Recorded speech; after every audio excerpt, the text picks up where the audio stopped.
The Great Divide. Obama and Netanyahu talk of Middle East peace, but their solutions are poles apart. Will the US put pressure on Israel, or is Obama just paying diplomatic lip service to the Arab world? This is Inside Story.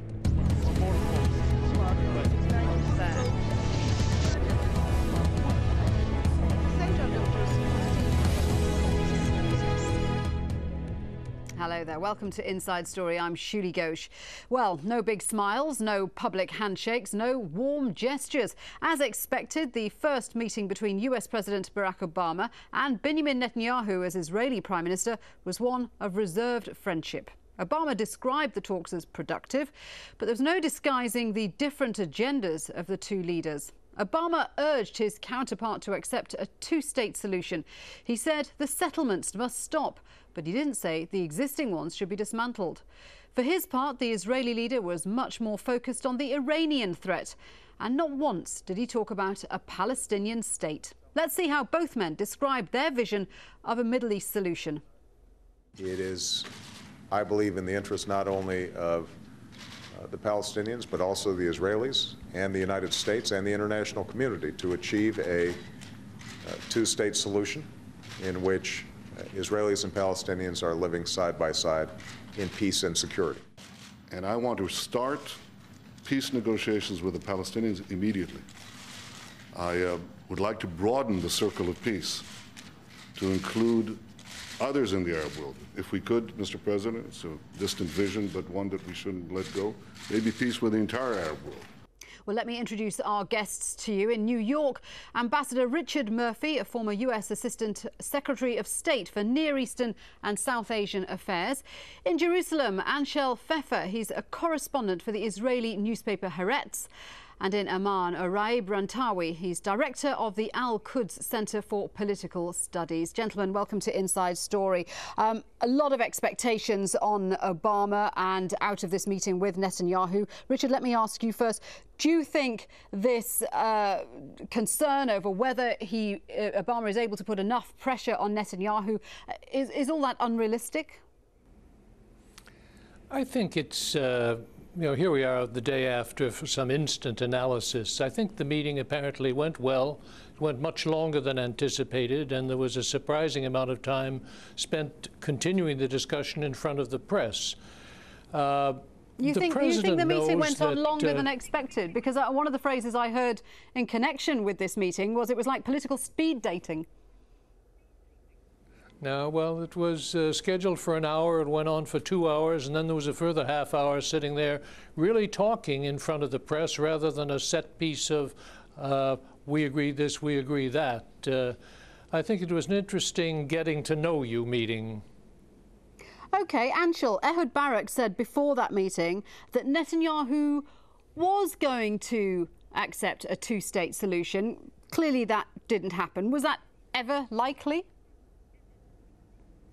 Well, I think what Netanyahu did, first of all, in public, was he gave the Americans some hope that perhaps in the future he would accept the two-state solution by saying, we don't want to rule the Palestinian people and we have to go on from here in that direction. So I think that Netanyahu left an opening in public. And as Ambassador Murphy just said now, they sat together for quite a while on their own.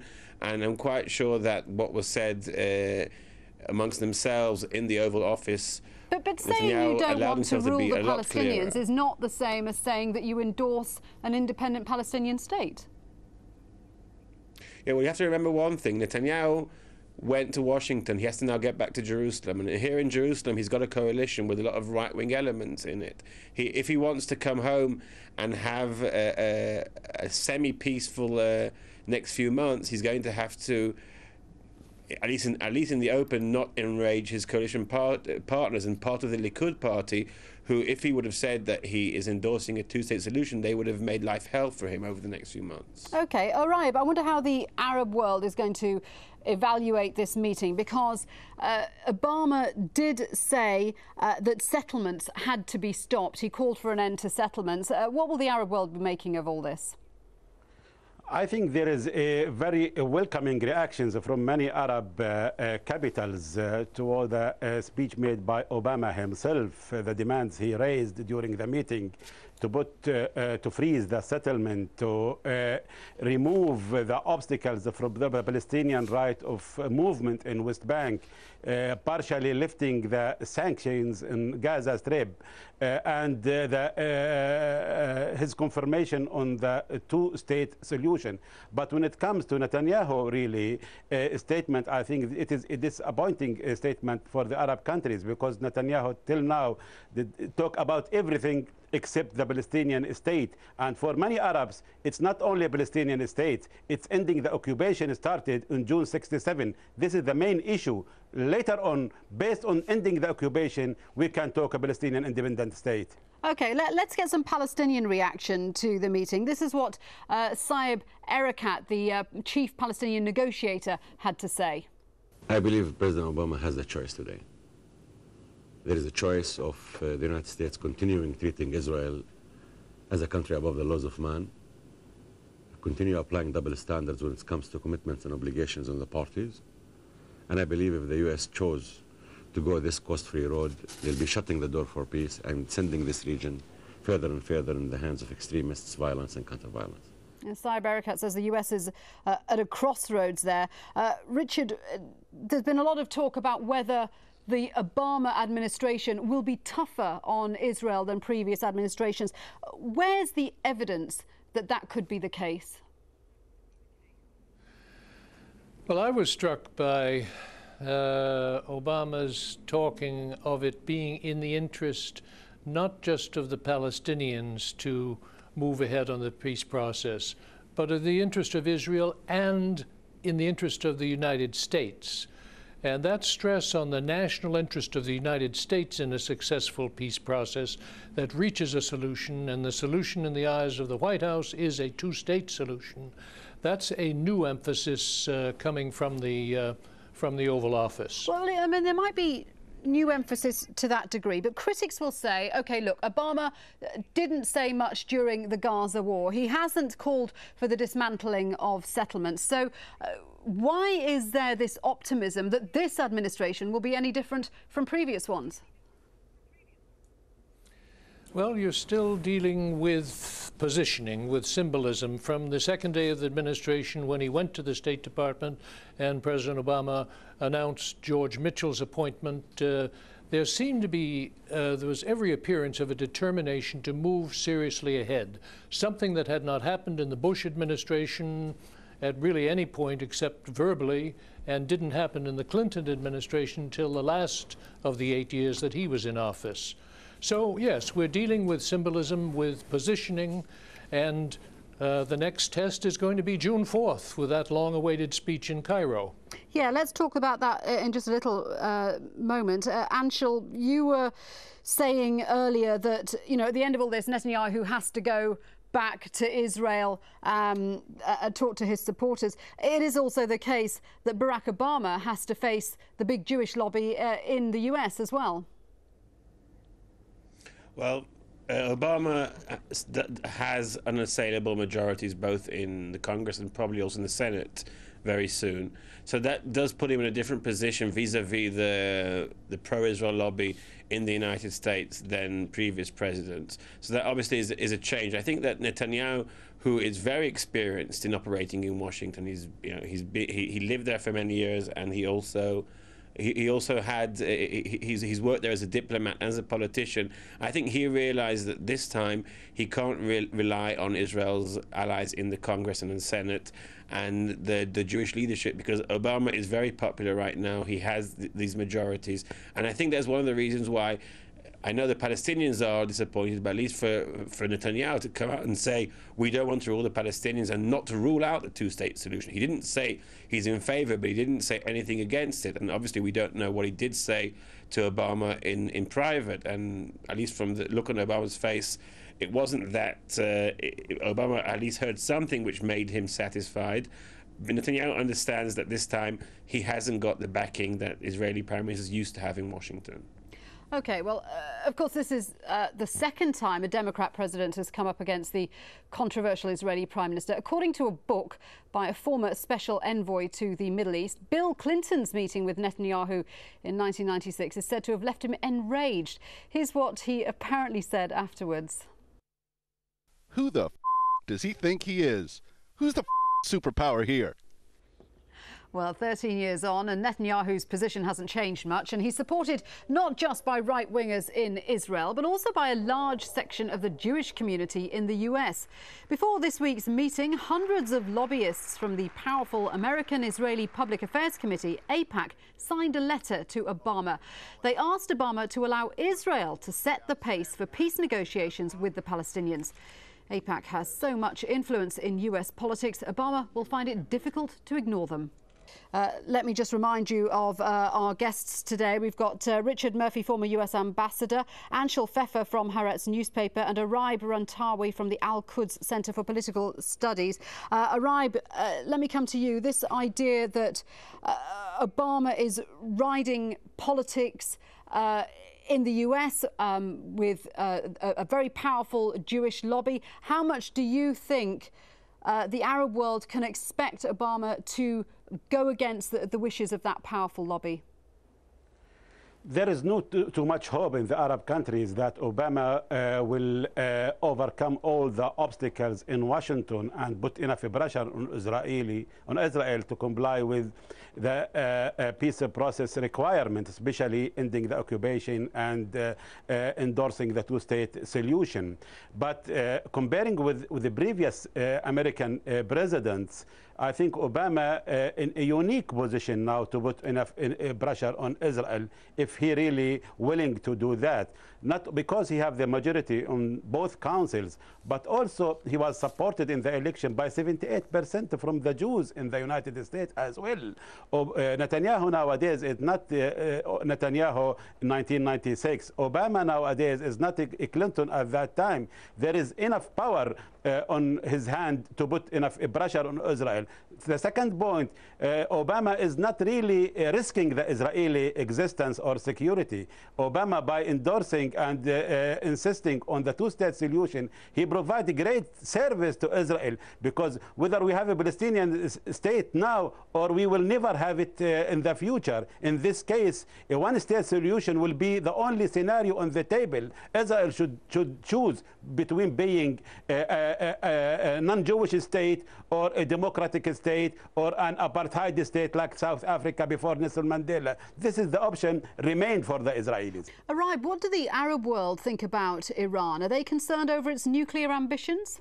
Some Arab regimes are concerned about these issues, not because of the program itself, the nuclear program itself, because of this conflict and competition between the regional roles between some Arab capitals and Tehran, especially Cairo and Riyadh in particular. But when it comes to the Arab public opinion, they don't believe that Iran is the threat, the major threat for the Arab countries. They don't agree with this new Israeli approach that Israel and the Arab moderates have a common enemy. It's not the case for the sphere public opinion in the Arab countries. But for some Arab regimes, for some reasons, yes, Iran is the threat. But even those regimes cannot say publicly that Israel is a friendly country while Iran is an enemy. And they cannot join forces with Israel to confront Iran ambitions in this part of the world. Richard, what do you think about this? In fact, was Obama saying that Iran is the priority in the region? Well, independent of Israeli opinion on Iran, American opinion is very uneasy about Iran gaining the capability to produce nuclear weapons. And that, of course, is not just an American, it's a Western, it's a Russian opinion. So we have our own concerns about Iran, and President Obama spoke to that yesterday. But he was not going to be pushed into what he said, what he termed an artificial deadline with Iran. He's going to now see what the next several months bring in terms of an Iranian response to negotiations, and then is prepared for other measures. Yeah, he did. He didn't use the familiar phrase. Apparently the phrase was all options are on the table. He didn't use that phrase. That's the good old-fashioned table thumping of President Bush. But what does that mean, all options are on the table? I mean, doesn't that rather put a dent in any sort of US overtures towards Iran? No, I don't think it does, because those options certainly include tougher sanctions in cooperation with the international community, and Obama wants to ensure that he has the international community with him as he moves ahead. So he's saying, look, we will move ahead in these talks with the Iranians, with this engagement, and we have our concerns about an Iranian nuclear program. And we'll make a clear review of things, how they stand at the end of this year. Anshul, are Israelis satisfied that they got this commitment from Obama on the subject of Iran? Well, I think Israel was after three major things on the Iranian issue. They wanted, first of all, some kind of commitment saying that Obama did see the Iranian problem as a real problem and not just as a problem connected to the Palestinian issue. I think Israel got that. The second thing Israel wanted was an affirmation by Obama of previous things he said and what President Bush said, that all the options are still on the table. Israel got that also. I think that the third thing which Israel failed to receive was any kind of clear timetable, a schedule when a date when Obama and the American administration would say, well, we've tried to talk to Iran, the Iranians haven't listened to us, they haven't changed the pace and the direction of the nuclear program, and that date, when that happens, we shall reconsider our strategy and perhaps even consider an attack against Iran. That Israel did not get. Is Israel worried about the UN's sort of diplomatic approach towards Iran and towards Syria? I think that Israel is not really interested about what the UN says about Iran and Syria, because Israel doesn't see the UN as an effective enough international watchdog body to enforce any kind of serious sanctions or inspection regime. I think Israel is interested mainly in what the United States or what the administration is going to do about Iran. But Israel is also interested in a few more countries. The other guests mentioned before also the moderate Arab governments. Israel is very much interested in any kind of cooperation with them. Israel is interested in what Russia has to say. I don't think the UN is going to play a major role. At least Israel does not expect that. Okay, Arib, I want to talk to you about Palestinians. Clearly, a lot of talk on what Israel should do, what the US should say. Aren't the Palestinians rather getting ahead of themselves? I mean, they can't even achieve unity, let alone run their own state. I think this is a serious challenge for the Palestinian and for the peace campers in all the Middle East as well. The Palestinian dialogue should be facilitated by the stakeholders in the region. We saw in the last few months many obstacles, many preconditions have been put on the table, which make it very difficult for Palestinians themselves to come together. I think Secretary of State Clinton made it very clear a few weeks ago when she said that despite the American view toward Hezbollah, we deal with the Sanura government, which include ministers from Hezbollah on board. I think such a model should be applied for Palestinian National Unity government. The United States should give the green light for such an approach, should encourage Egypt even to adopt such an approach, not to put more obstacles on this very difficult situation that the Palestinian people find themselves trapped in between Gaza and West Bank, Fatah and Hamas. Let me tell you what Hamas said after the meeting between Obama and Netanyahu. This is from Fawzi Barhoum, who is a Hamas spokesman inside Gaza. He said the goal of Obama's stance during the meeting with Netanyahu is to mislead global public opinion and to ensure the continuation of Israel's existence as a racist state. Richard, I want to ask you what you think of that, because the implication is that Obama is saying one thing, perhaps paying lip service to the Arab world, but actually his intentions are very different. You mentioned he's got this all-important speech to the Muslim world on June the 4th. What is he going to say to reassure the Arab world? Well, I have to say wait and see. I think yesterday's meeting will have triggered a flurry of activity between Washington and requests from the Arab world as well as from Israel to try to influence, to shape that June 4th speech.